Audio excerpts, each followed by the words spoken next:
Pernah nggak sih adik-adik ngerjain tugas yang banyak banget, tapi di tengah-tengah sudah terasa pegel? Enak kali ya kalau misalkan minum susu. Tapi apa ya sifat-sifat dari susu? Lalu apa bedanya susu, larutan gula dengan pasir jika ditaruh di dalam air?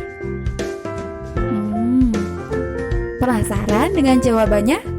Yuk, simak video selanjutnya.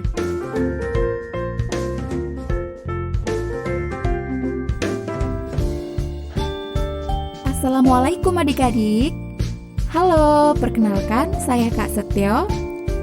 Pada video kali ini, kita akan membahas topik materi pada kelas 11 loh, yaitu tentang koloid. Sebelum kita membahas tentang koloid, kalian harus tahu ya apa itu sistem dispersi. Sistem dispersi merupakan campuran dua zat yang berbeda atau sama wujudnya.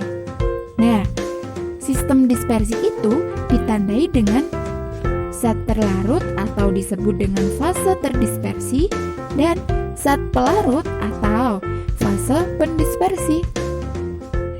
Jadi, adik-adik sudah tahu kan apa bedanya fase terdispersi dan fase pendispersi?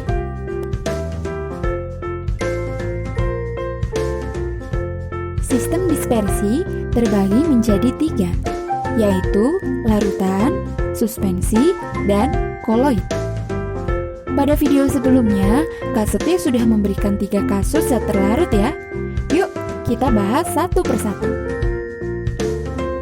Pertama, pada pasir yang kita berikan air dan kemudian kita aduk adik-adik.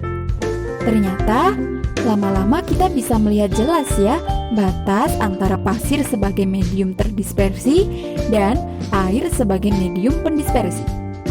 Nah, ini yang dinamakan dengan suspensi adik-adik. Suspensi terjadi apabila ukuran suatu partikelnya berada di atas 100 nanometer. Menarik kan? Baik, kasus kedua adalah gula yang diberikan air. Setelah kita aduk, ternyata tidak terjadi pengendapan ya adik-adik, dan tidak bisa dipisahkan. Nah, ini yang dinamakan dengan larutan. Pada dasarnya, fase terdispersi atau partikel larutan memiliki diameter di bawah 100 nanometer. Wah, kecil banget ya. Oke adik-adik, perlu kalian ketahui bahwa larutan merupakan kumpulan dua zat yang tercampur secara homogen. Baik, selanjutnya, susu. Larutan ini menjadi topik utama kita, yaitu koloid. Coba kalian amati, apabila dilihat secara makroskopis, akan terlihat homogen ya. Tetapi, jika kita lihat secara mikroskopis, akan terlihat partikel-partikel terpisah atau heterogen.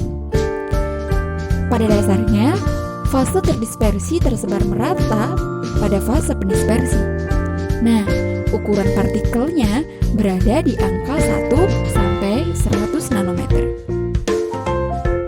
Perlu adik-adik ketahui, ternyata koloid berada di antara larutan dan suspensi.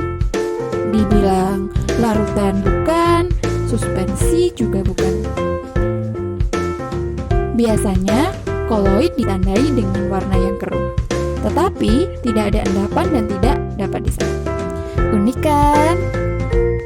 Ada fakta yang lebih menarik lagi loh tentang koloid. Kenapa? Koloid mempunyai sifat yang khas, diantaranya yang pertama efek tinggal. Efek tinggal merupakan penghamburan cahaya oleh partikel-partikel koloid. Nah, awan adalah salah satu efek tinggal ya, contohnya. Nah, dalam surat An-Nur ayat 43 juga udah dijelaskan ya adik-adik. Oke, lanjut kedua yaitu gerak Brown, yaitu gerak zigzag atau acak pada partikel koloid, yaitu pada medium pendispersinya. Lanjut ke sifat ketiga, yaitu absorpsi, yaitu proses penyerapan suatu zat oleh zat lain. Contohnya, penjernihan air kapur dengan air tawas ya. Kita ke sifat yang keempat, yang terakhir, yaitu koagulasi, yaitu proses penggumpalan ya. Nah, ini akan terjadi penggumpalan apabila zat terlarut tidak bisa menyebar secara merata ya. Sampai sini paham?